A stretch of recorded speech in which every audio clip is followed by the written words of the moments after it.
நகத்தில் வெள்ளைக்குறி இருந்தால் இந்த அதிர்ஷ்டம் எல்லாம் கிடைக்கும். நம் நகங்களில் வெள்ளைக்குறி நமக்கு அதிர்ஷ்டம் அளிப்பதாக ஒரு நம்பிக்கை உண்டு. அது எத்தனை அளவுக்கு உண்மை? நம் கைகளின் நகங்களில் அடிமுனையில் பலமுறை வெள்ளைக்குறி இருப்பதை நாம் அனைவரும் பார்த்திருக்க வாய்ப்புள்ளது. ஒருவரின் கையில் நகங்களில் வெள்ளை மதிப்பெண்கள் இருந்தால் அந்த நபர் மிகவும் அதிர்ஷ்டசாலி என்று கருதப்படுகிறார். அத்தகைய நபர் வாழ்க்கையில் வெற்றி பாதையில் பயணிக்கிறார் என கூறப்படுகிறது. இன்று நாம் இந்த நம்பிக்கை குறித்து தான் பார்க்க போகிறோம். உங்கள் விரல் நகங்களில் வெள்ளைக்குறி இருக்கிறதா என ஒரு முறை பார்த்துக் கொள்ளுங்கள். இருந்தால் கவலை வேண்டாம், இனி உங்கள் வாழ்வில் மகிழ்ச்சி நிச்சயம் என புரிந்து கொள்ளுங்கள். ஒரு நபரின் ஆள்காட்டி விரலில் ஒரு வெள்ளைக்குறி தோன்றினால் அந்த நபரின் வாழ்க்கையில் ஒரு புதிய நண்பர் வரப்போகிறார் என்று கூறப்படுகிறது. இது தவிர புதிய நண்பருடன் அவருக்கு திருமணம் நடைபெறலாம் என்றும் கூறப்படுகிறது.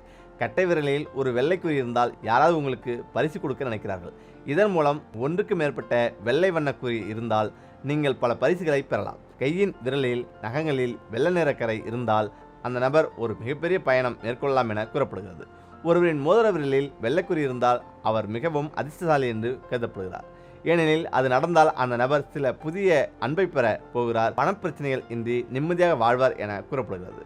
ஒருவரின் நடுவிரலில் ஒரு வெள்ளை வடு இருந்தால் யாரோ சிலர் அவரை விரோதம் வைத்து தாக்கப் போகிறார் என்று கூறப்படுகிறது.